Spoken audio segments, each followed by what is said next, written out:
focusing on winning arguments, we're teaching the basic fundamentals of sales and marketing and how we can use them to win in the world of politics, teaching you how to meet people where they're at on the issues they care about. Welcome to The Brian Nichols Show. Well, hey there, folks. Brian Nichols here on The Brian Nichols Show, and thanks for joining us on, of course, another fun-filled episode. I am, as always, your humble host, and today, yes, on this Wednesday, we are talking LP politics, specifically in my old state, Pennsylvania. Kristine Cousler-Womack, thank you for joining us on today's episode of The Brian Nichols Show. Thank you for having me on. I appreciate it very much. Absolutely. Thank you for joining us. And I say this to anyone who is going out and either running for office, or in this case, you're running for internal office in the Libertarian Party. Thank you for doing your part, because we can't really say we want things to get better if we're not going to go ahead and put forth the blood, sweat, and tears. And my goodness, everybody in the greater liberty world knows how fun that is. So thank you, Kristine, for taking the step forward and in some cases taking the slings and arrows. But today we're talking about why you're putting yourself in that position, because we want to see this idea of moving the greater Libertarian Party specifically. We're going to talk about the state of Pennsylvania, where you're running for LP chair, forward. We're looking towards uniting the party, especially as we're going towards 2022 and beyond. But before we get there, let's go ahead and introduce yourself to the audience. Kristine, who are you, and why do you want to run for LP chair of Pennsylvania? That's a great question, and I'm told I'm crazy all the time. But I'm Kristine. I'm from Pennsylvania, and I've been a Libertarian officially since about 2016. I worked on the Gary Johnson campaign locally, and then I stepped away for a little bit because of some stuff happening in my county, and then I came back, and I was the vice chair and the community organizer of the York County affiliate. And then in 2020, I was the state manager for the Joe Jorgensen campaign. So I got the chance to work with people across the state, to work together with people across the state from all different backgrounds and affiliations. And we had great success for the Joe Jorgensen campaign. We got minor party status in the state. And that kind of just threw me into the state affairs, being involved with the state party, making associations with Jen Moore and Steve Sheets and Adam Reinhardt and Joe Solosky, all these key people that have been in the party longer than myself. And I saw the great work they were doing, and I became enthralled in the state party. And, I'm running for chair because I want to continue the momentum that they started. They've had a lot go on this last year, 2-3 years. And, they want to take a step back. And I feel like that I have the passion and the experience to be able to carry us forward. Well, we definitely need some passion and experience to carry us forward, especially when you look at the other two parties, because it seems like the other two parties can kind of be a hot mess. And I think a lot of people right now are looking for some alternatives, Kristine. So let's start to focus on Pennsylvania. And maybe it's important to start on the things that we've done well. And I like to not reinvent the wheel in many cases. And Pennsylvania has done very well over the past few years. Correct me if I'm wrong. I'm pretty sure Pennsylvania has the most elected Libertarians out of any state, correct? Yes. And some of our counties have more elected in just the county than some states do entirely. So that's pretty darn cool. So let's build upon that, right? And not have to necessarily reinvent the wheel every single time. So let's talk about some of those successes you've seen here in Pennsylvania. I say here as if I'm still there. You've seen there over in Pennsylvania. And I guess specifically, what do you think has led to those successes as you've gone out and had conversations outside of our libertarian bubbles? Yeah. We in York County had the most elected across the whole state. We had 14 Libertarians elected right here in York County, 3 in my borough alone. And a lot of it is because of the community outreach that we do. We are out on the streets doing trash cleanups and talking to the locals. And they're always like, why are you doing this? And we're like, we truly do believe when the government is removed that people will step up. And we want to be the vision of that. We want to show you that what we believe is what we do. And we fed the homeless and we collected over 700 pounds of food for the local food bank here in York. And we do community carnivals and street fairs and things like that. And I think that being out on the ground with boots on the ground, door to door knocking, in talking to these people and showing them that we are their neighbors, we are their teachers, we are their lawyers, we are their mailmen, their accountants and things like that. And giving a face to the party is what's helping us to grow within the state. You know, they're not voting for the party lines, they're voting for the people. You know, Nicole Schultz is running for lieutenant governor's nomination at convention next weekend. And she's had a lot of party loyalists tell her that they will vote for her because of who she is, and they know what she stands for. And I think that that's the key that we need to do here in the state, and that we've been doing in York, and Bradford County has been doing, and Lancaster has been doing, and Lebanon. You know, they've been out there with boots on the ground showing people who we are and what we stand for, instead of just talking about it, which is what the old parties do. I had to turn my mic back on there. How bad of me. I know. But no. So yeah, we have to do what the other old parties aren't doing. And in that case, it is talking to your average person and maybe addressing the issues that are being forgotten to be addressed right now by those two major parties. Now, I talked about this with both Tony D'Orazio as well as Angela McArdle, both who are running for the LP chair role here in 2022, which Reno is just around the corner. And I wanted to focus on what they saw as the top issues from a national perspective. Now, obviously, Pennsylvania is going to be more of a microcosm for the Commonwealth, but however, you are going to see some overlap and some similar characteristics of top issues going from state to state. So I'm curious what you would see as some of those top issues as we're heading into election season here in 2022. Where do you think PA voters are currently at, and how do you think Libertarians can best effectively reach them? I think everyone's kind of at the point with COVID that you're one way or the other. And, you know, some of the parties are just wavering from the stance that they've given. And the Libertarian Party, I feel like, hasn't. We've always been against mandates. And, you know, going out and talking to people and being present at school board meetings where they're fighting for their kids to have the choice to wear a mask, talking about the choice for school education. Giving them that option of there's other people out there. And if you don't like what the old parties are doing, or you don't believe that they support you anymore, that there is another option, a viable option, one that's growing significantly. I mean, we saw the numbers increase from, they did decrease between Gary Johnson and Joe Jorgensen as a total whole, but we saw the value of each vote actually go up. When you look at fundraised amount of money versus votes and stuff.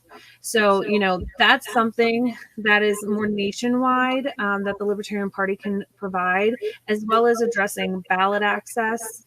I think that's a nationwide issue that, half of this country is independent or third party.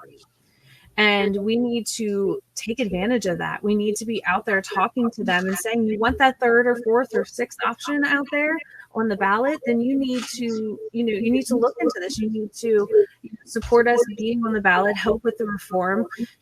Pennsylvania, we have to do 2% of the last winning total, but there are other states we can see that need like 50,000 signatures to be on the ballot as a third party. And, these are situations that we can help across state lines to help achieve. Yeah, absolutely. Well, how about this? Let's dig in, Kristine, to specific LPPA issues right now. We've seen the success you've built, and I would love to hear your thoughts in terms of not just what you can bring towards the Libertarian Party of Pennsylvania, but specifically, what are your goals that you're looking to accomplish? I always talked about this with my sales team back when I was leading them. It's important to write down your goals because then it makes it real, and then everybody sees what your goals are. I made it a requirement, Kristine. I'll tell you a fun story. I'd actually make them when we would sit down with our morning sales huddles every single week. We'd start things off where I'd say, all right, what are your goals for the week? And I'd make them share their goals because I think it creates accountability because then it's now on the record. So how about this? Let's do some accountability together. What are your goals for LP chair if you are in fact elected? One of my main first goals is to set up some kind of educational weekend for training. Our meetings, I don't know the last time you attended an LPPA meeting, Brian, but our meeting this past Saturday was 8.5 hours long. And that it's just not not acceptable, to be honest. And I think a lot of it is just a misunderstanding of Robert's rules and the way that a meeting is supposed to progress.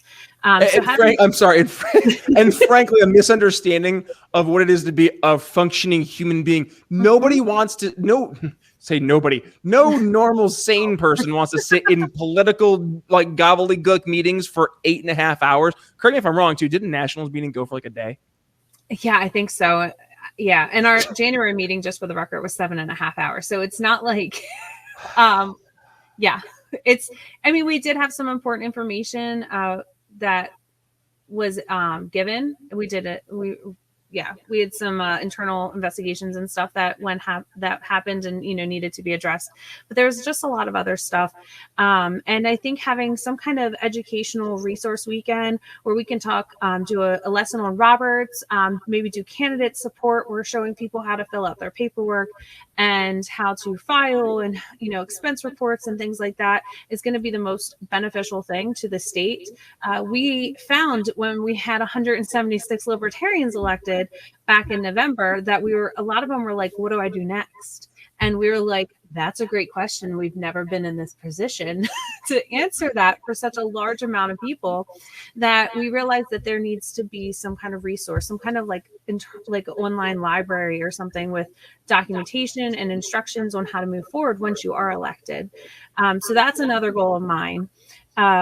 What I would also like to push is for people to go and try and get appointed to offices. There are a lot of seats that still went unfilled after the November election. And if you just show up to a meeting and say, hey, I want to do this job, kind of like the Libertarian Party in general, you say, hey, I want to do this job, they will most likely fill you into that position. So that'll help us get more Libertarians in office as well. And then moving into 2022, into that election cycle for the governor and lieutenant governor, Senate, and other congressional races, and any special races like for vacancies that happen through the year, we need to be looking and making sure that we're not doing extra work. We need to make sure that everyone, and this can happen during the educational weekend, knows how to properly fill out a petition for ballot access, knows how to properly collect signatures, knows how to properly turn those signatures in.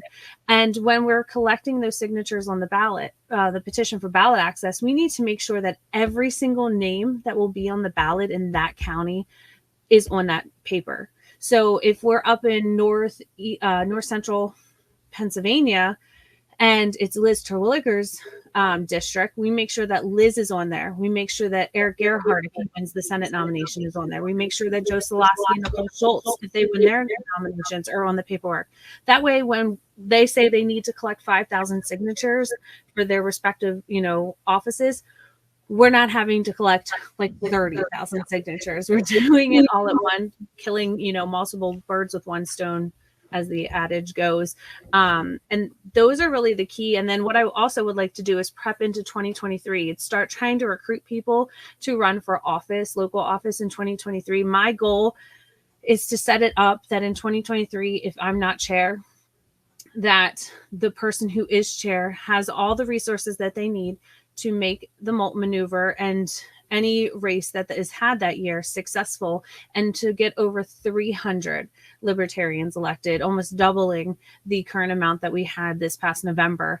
And by doing that, I want to encourage people to not just run for these seats that have no one running, which is what the Moulton Maneuver, encourages, but also to run against people who are running unopposed, and to run in 3 4-way races, even if it's just a paper ballot. Because what we need to do is we need to normalize the Libertarian Party being on the ballot in these bigger races, in these representative, mayor, governor, senator, all of these roles. We need to normalize Libertarian be an option on the ballot. Well, out of sight, out of mind. So absolutely, we have to stay in the purview of the average voter for sure. And it also requires us, and this is the overarching theme I've seen over the past year, really, is that it requires us also to do this together.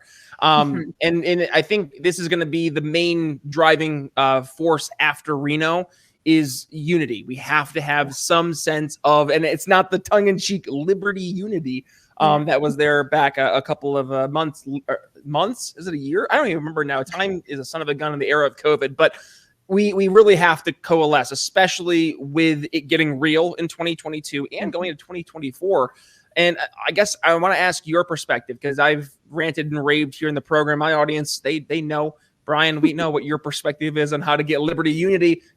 It's getting the tent bigger and getting some more voices in here to dilute some of the more toxic voices. And that goes on both sides, by the way, or as Trump would say, some very good people on both sides. Also some very people on both sides. But with that being said, I would love to hear what your thought is for some liberty unity. How do we get it? What does it look like? And what will it do for us as a party? That is a really big question, because at the end of the day, we are all individuals, and that we are the party of individualism. So we need to find a way to find common ground. We did this with the Jo Jorgensen campaign. Personally, in New York, I had never heard of any caucuses or PACs or any kind of other organization that was liberty minded, because we just kind of did the work. And then after the campaign for Jo Jorgensen, things got riled, people started not liking each other, and things started to come to the surface. And I realized that a lot of the people were from both sides during the Jo Jorgensen campaign. We just hadn't seen it during the campaigning. And I think that that's the key. I think it's finding that common ground that we can build the foundation from and to work from. I think that the governor and lieutenant governor races could be that platform to build off of. It could be a variety, continuing with protesting against mandates happening. That could also be something, but I think the key is finding common ground, because when it comes down to it, we all agree on about 80% of the Libertarian Party platform items. It's more specifically the details of each thing. And, every caucus, every PAC has a purpose, and, they need to be utilized for the skill sets that they have. But I think that we need to start associating people by the work that they do and the effort that they give, and stop drawing lines just because someone likes, Mises, or someone likes Cathedral, or someone likes the Waffle House, or someone likes Get Fit, or the Wrestling Caucus. These are just these invisible lines that that we as individuals are drawing ourselves. At the end of the day, we all fall underneath that libertarian tent. And the more people that we can bring in is the more voices that can be heard, just like you said. And we're going to be able to reach so many more people when there's so many other voices that are helping to spread the word of liberty. Because the way that I do it, the way that I do trash cleanups and everything, may not be the way you like to do stuff, Brian. But both aspects are going to reach people and talk to them and bring them at least to know what libertarianism is. And maybe they'll eventually join us, or at least vote for some of our candidates to see how that can affect their communities. So I really think that that's the way to unite the party, is to just start looking at everybody as individuals, because that's who we are, and judge them based on the work that they do or don't do, because there are some people who talk a lot of talk but don't walk the walk. And it really just comes down to finding common ground, and that's all I'm here to do. I'm willing to work with anybody who wants to put in the work.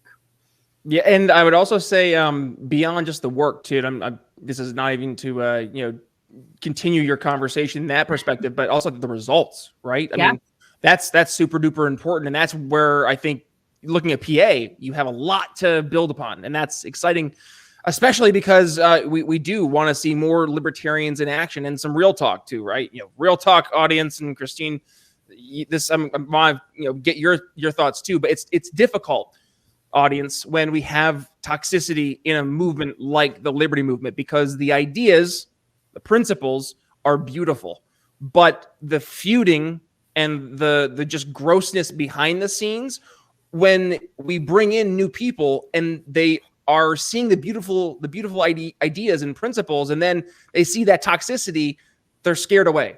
Yeah. And we see this time and again. If we want to actually grow, and then that's what I think we should be trying to do, is actually not only grow the party, but also because we know the more people that we get on board with the ideas of liberty, the more people we can actually get to start to get policies, in many cases, out of action, right? That's where we're trying to go in that direction, at least. So I think we do have to really start to as Jordan Peterson would say, to start focusing on your own room and clean it up, because otherwise you're going to be not only creating a toxic environment for you that you're a part of, but now it's for other people who are walking into the movement. So that's my real talk. Well, no, and if I can follow that up, please, not only is it pushing away new people, there are lifer libertarians that are seeing the chaos after all the work that they've done, all the work that they've put in to build us to be the party that we are today, going, why did I spend my money, my time to do this for you guys just to fight like them? We just had someone in our own county who has been active and, influential within the state and the county, has made connections with the media, has established us as a reputable organization, step away because he's like, I don't want to be like the Republicans and Democrats. Like, when you guys mature, that's when I'll come back. And I think that that's very telling, when we've got these, so-called, so-and-so lifers is what I'm referring to them as, people who've dedicated so much time and energy going, why am I still here? You should be reevaluating what's going on in the party and refocusing and trying to build from that platform. And and that's all I want to do. I just want to work with people to push liberty and get people elected. Now, I'm going to play a little devil's advocate because I do think there is, I didn't say it's a devil's advocate, but more so this is my perspective as well. I do think there is merit, though, in maybe challenging people who have put in the time, energy, and effort, who they more so look at the time, energy, and effort as the value versus what did that time, energy, and effort yield. I think it's the Milton Friedman analogy, where he could give you a shovel or a spoon and ask you to dig a hole. One is going to require more effort and time and energy than the other, but is it the most efficient and valuable use of your time? Probably not. So I will say I do encourage, and I actively encourage new blood in the greater liberty movement, especially, and this is why we talk about our target market here on the program, is those people who are open to our message already. So we're not going towards people who either A, aren't our active market, or B, people who we really want to be our active target market, but actually aren't. So I do think that is important for us to bring in new people who have fresh ideas and maybe have done some new things in different areas that we really haven't done in the past, and they've had success. Specifically, that's why I reach out to a lot of small business owners and entrepreneurs, because I'm finding they're so on board with the conversations that we're having from a liberty perspective, but also from the context of what's government done over the past 2 years. Oh yeah, infringe on my rights in pretty much every possible way. Okay, well, I think there's a core group to talk to, right? Yeah. Yeah, I mean, no, that's definitely a valid point. I guess what I was trying to more convey, I guess, is, this person specifically is someone that I've looked up to and admire for their work and time. And they really just stayed away from all of the infighting that a lot of new people are being pushed away from. And he just... Yeah, I don't know how to really, I guess I don't know how to convey it. It was just, he tried to stick it out, tried to think the best of both sides, and it just kept getting worse. And some of the new people who are coming in just jump right into the infighting, and it's frustrating when you're trying to stay neutral and just work and get stuff done. And, the new people who have the enthusiasm are being pushed away. And then some of them are just being pulled into it all instead of just embracing everyone and trying to get work done. I've said it since, I think it was maybe my second or third episode. We're going back to like 2018. And I said, nobody is going to take Libertarian parties seriously until we take ourselves seriously. So at the very least, I hope we have the audience here today listening to today's conversation in the same camp that we are, Kristine, that at the very least, please, let's be serious. So more people will take us seriously, because right now we are at a time in history where we need the serious, real solutions to start to present themselves, because otherwise we're getting to a pretty scary place. So with that being said, Kristine, unfortunately, we are already hard pressed for time. So I know it goes by fast. So how about this? Final thoughts here for the audience today. What do you want to leave the audience with for context of the conversation, or any words of advice you want to leave folks with as we head through 2022? I just want to thank you for having me on. And, at the end of the day, we are all going for the same goal, and that's to see liberty sometime in our lifetime. Whether it be when we're old or soon. The times that we live in right now are really just asking for libertarians to take over. And we need to take advantage of the political atmosphere now. We need to be putting up candidates that have good messaging and who are just embracing the whole libertarian platform and in the most majority that they can. And by putting up those good candidates and supporting those good candidates, that's how we help the liberty movement move on. So I just encourage you to get people elected, to run people for office. And if you need any help at all, I am more than willing to help across state lines within the state. And, because that's my goal here, is to make sure that we see liberty sometime in our lifetime and that we work together to get that done. Liberty in our lifetime. I like it. I think the audience likes it. And hopefully the voters there in the great state of Pennsylvania, specifically in the Libertarian Party, think so as well. Kristine Cousler-Womack, thanks for joining us on today's episode of The Brian Nichols Show. Thanks for having me. Thanks for listening to The Brian Nichols Show. Find more episodes at briannicholsshow.com.